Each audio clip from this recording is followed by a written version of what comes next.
Hey guys, I'm Dimension Jump, and today I'll be reviewing the Runaways DLC level, which was released back on the 10th of April 2018 for LEGO Marvel Super Heroes 2. Now, this is the fourth level for the DLC in LEGO Marvel Super Heroes 2, and this focuses on the characters of the Runaways.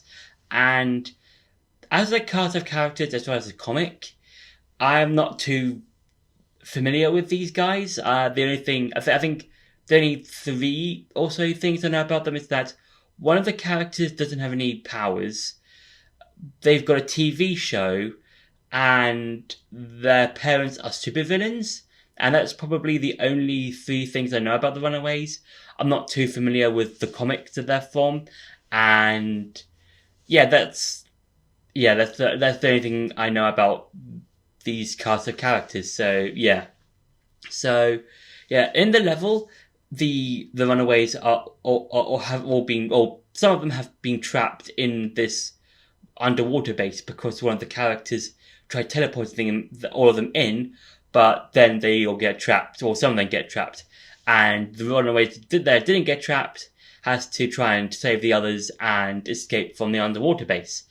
And as a level, it's quite fun. I think it's one of the, I think it's one of those like sort of like rescue type levels where in some Lego games you might have to be in a level where you have to rescue like a particular character from a particular enemy or boss or something like that. And whilst in the Runaways, it's similar, but you have to free the characters from different traps or stuff like that they're in. So like you've got one of the characters who's a dinosaur who's trapped in a sort of like water bubble. You have to free it from that. There's a character who's been held by chains, and would you attach these two giant magical eye statue head things?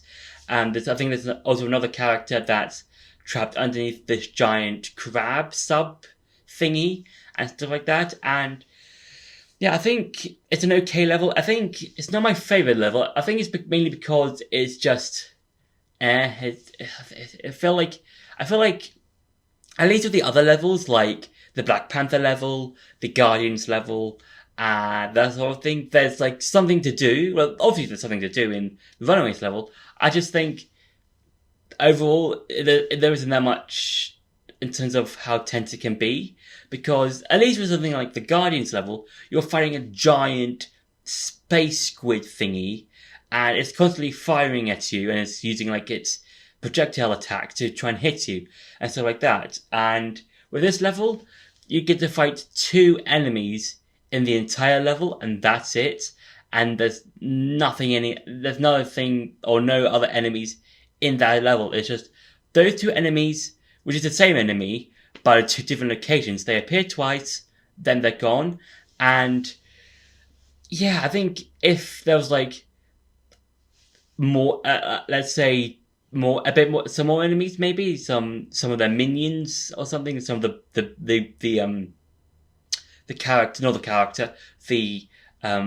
enemies you fight in the level, if they bring in like their minions, or the minions come in or something like that, they could like try and fight you while you're trying to free the other runaway characters. But yeah, it's just it could be more. So yeah, and now it's time for some gameplay. So this level starts you off with two of the characters from the Runaways. I'm not really too sure who you get to play as, because I don't really know that much about the Runaways, and I really don't know much about the Runaways. And yeah, and this is a sort of level. This is a sort of like a rescue mission, kind of, because you have to you sort of like one or two characters, and then you have to save the other characters with the abilities that the characters that you're playing abilities.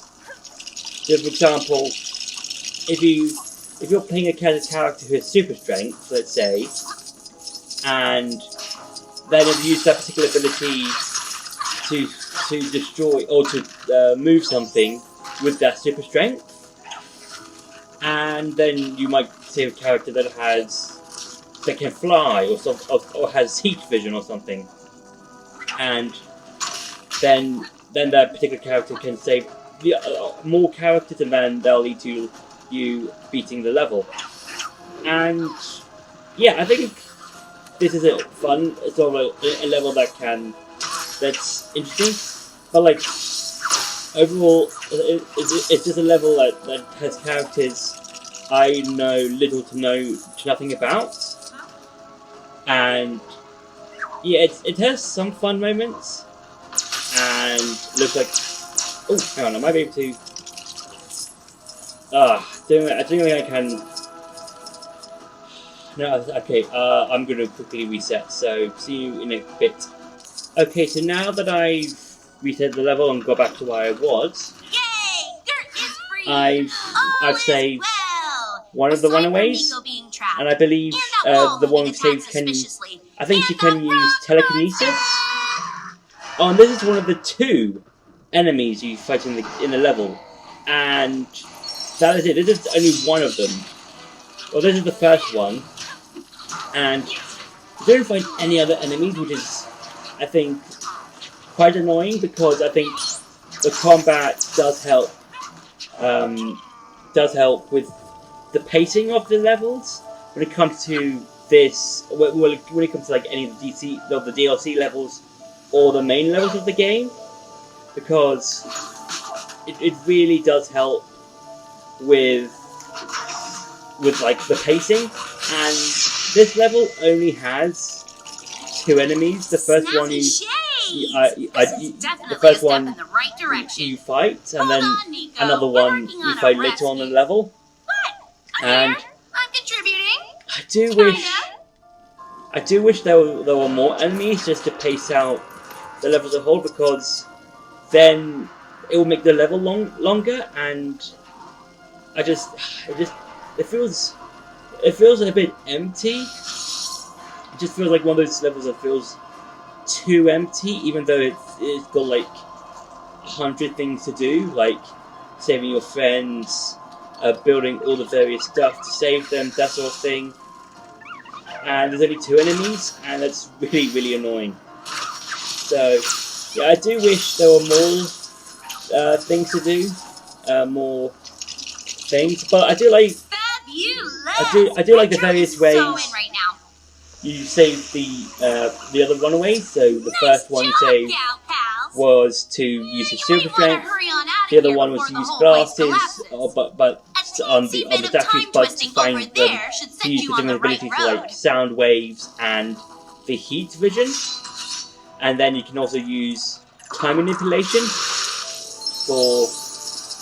to get to lower floors and stuff like that. So it's all really cool of just using the different abilities, and it's similar to the other levels where you just use all of the different abilities that those particular heroes have. So like whether that's Spider-Man's Spider Sense, Iron Man's repulsor rays, or his heat beams, Captain Marvel's strength, Thor's lightning, that sort of thing.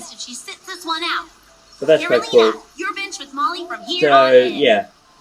So that's been it for the gameplay. Now let's go back to the review. So overall, the Runaways level is an okay level. I'm not a huge fan of this particular level. I think it's not really that memorable when compared to the other levels, in my opinion. At least with something like the Black Panther level, I can remember some of the bits, like you have to use like the drill to drill down to River Ross, or use a different signals to destroy the vibranium on top of the waterfall, that sort of thing. And then you've got the Guardians level, which is basically just the beginning of Guardians 2, and that's the whole fun part of the level. And yeah, with the Runaways, it's just you saving the other Runaways, and I don't really remember a whole lot about the level. I remember like, obviously I remember bits of the level, but like, it's just, I think it could have just been a bit more, if it was a bit longer, let's say an extra 2 minutes or so, I think it would have been better. But yeah, I think overall it's just not my personal favourite level in the DLC levels. So yeah, so that's been my review for the Runaways level. I hope you enjoyed this video. Don't forget to like, share and subscribe, and I'll see you in the next video.